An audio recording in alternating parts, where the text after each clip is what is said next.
My fellow countrymen and women, my name is Thomas Robert Lacovara Stewart. My family's in Massachusetts, Vermont, Pennsylvania, New York, and New Jersey. I stand before you this solemn day a normal man, a sinner, an imperfect creature, and I do not expect of any of my elected officials to be perfect. I expect them, however, to be what they were intended to be, and exist to serve the people, and to do so with the sole reason and purpose to protect their lives, their liberties, for which they also took an oath. It is to and for that oath that I say here and I say now what I do. Make no mistake of my words. Mr. President, our elected officials, and the most respected Supreme Court of the United States, we the people have had enough of your ignoring us, secret proceedings, and your vision of national security. Far too many times in history have people slept straight up until they were being pulled from their homes in the middle of the night. Our sovereignty trumps you and your industrial complexes.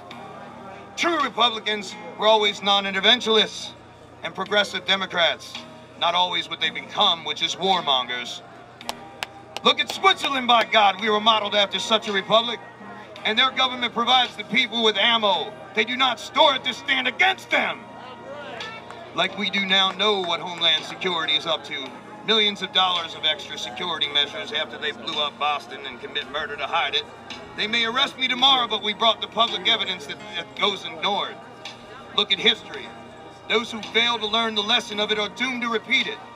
But how would our nation's school children know? Or just as Hitler did the youth, have been washed with political correctness and a whitewash of history itself. The historical record is infuriating.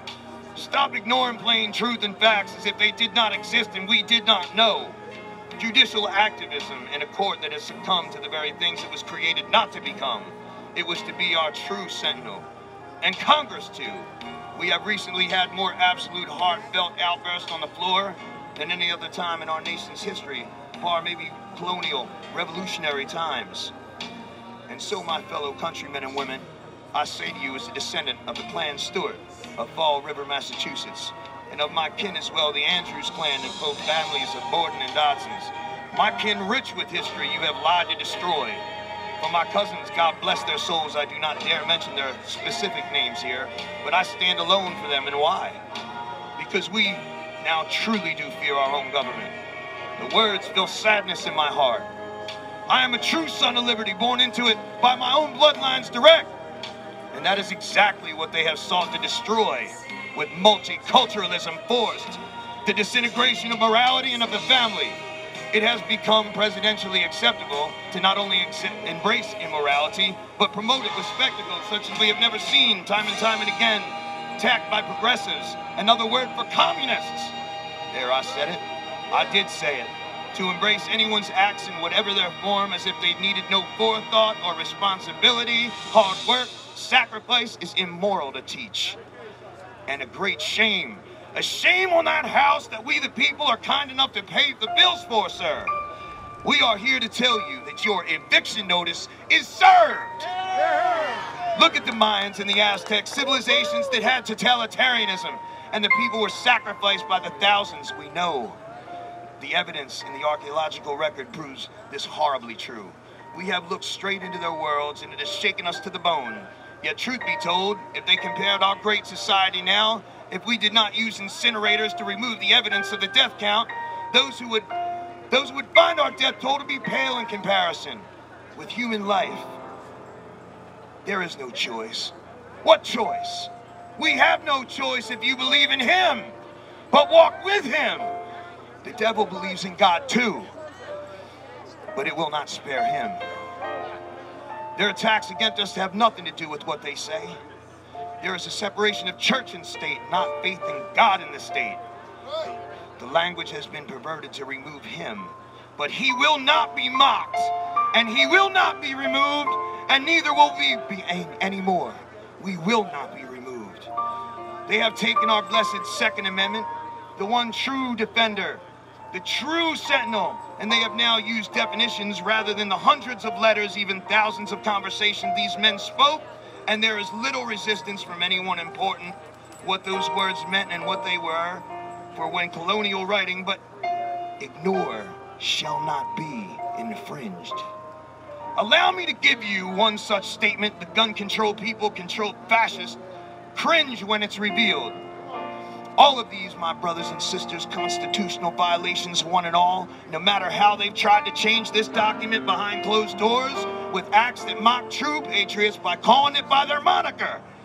I suppose with this theory, we should call martial law, civilian and police army in Boston and New Orleans, a housewarming party for invited guests. And what is it? It is not holy, by God. If nothing more come of me, let me say this day I spoke my heart with love, and for all God's blessed creatures, we allow them to fool us with scientific lies of global effect, while it is the nefarious law that stained and further perverted the corporation with the rights of an individual, and this globally orchestrated meltdown, which only serves to unjustly terrorize the people by ushering in full spectrum domination over man. Which brings me to you, corporate media, for absolute, total, and utter shame on you. If any of you had the ounce of integrity of individuals such as the likes of Mr. Ben Swan, you might all fall to your knees and ask God's mercy on your wretched souls. I will pray for you. And one last thing, we the people understand perfectly well what the spirit of the Constitution by which you have stained and perverted it through deception for most assuredly massive profit. Allow me to quote one of my founding fathers, that you dare call a terrorist. That in and of itself should be treated as treasonous, because that is not a free speech, but defamation on this nation and on its character. Who do you think you are? Resistance to tyranny is obedience to God, from the words of a founding father I promised. One who knew that the Masonic order had been affected from within, and the drafting of the Constitution and the Bill of Rights was their answer to give us teeth to protect. The Second Amendment shall not be infringed. That is speak we can all understand. When the people fear the government, there is tyranny. And when the government fears the people, you have liberty. The United States is not the last bastion of freedom. It was the first and still the only bastion of freedom that no other country has. Protection of free speech, it's #1 priority, or the right to defend it #2. Everyone benefits from a system that defends individual liberty and opposes tyranny and totalitarianism. The United States battles an all-out assault on its Constitution.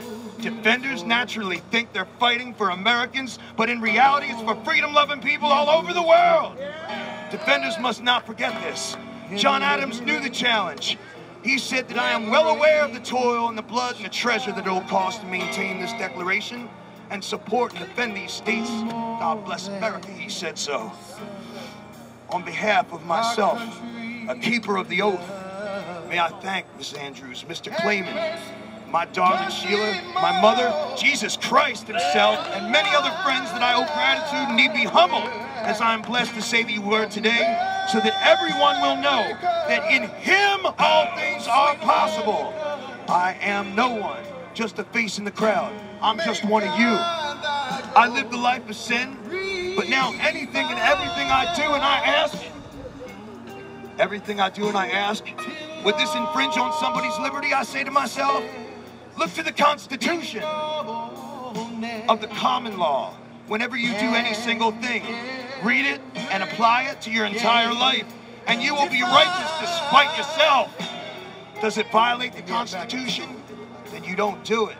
If it does not, nor violate that of others, then you be peaceful and free, and you live as you were born to be, free and independent.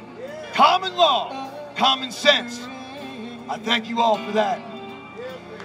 And the only thing I have to leave you with is to please find me on libertyimprovementandcare.org and on the Weekend Vigilante Show out of British Columbia on freedomizer.com, freedomizerradio.com. Please hear us, because we have God's holy message every single Thursday, from 6 to 9. Thank you all. God bless you. Thank you, Brother Tom. He did not disappoint. Along with all of our speakers, he did not disappoint.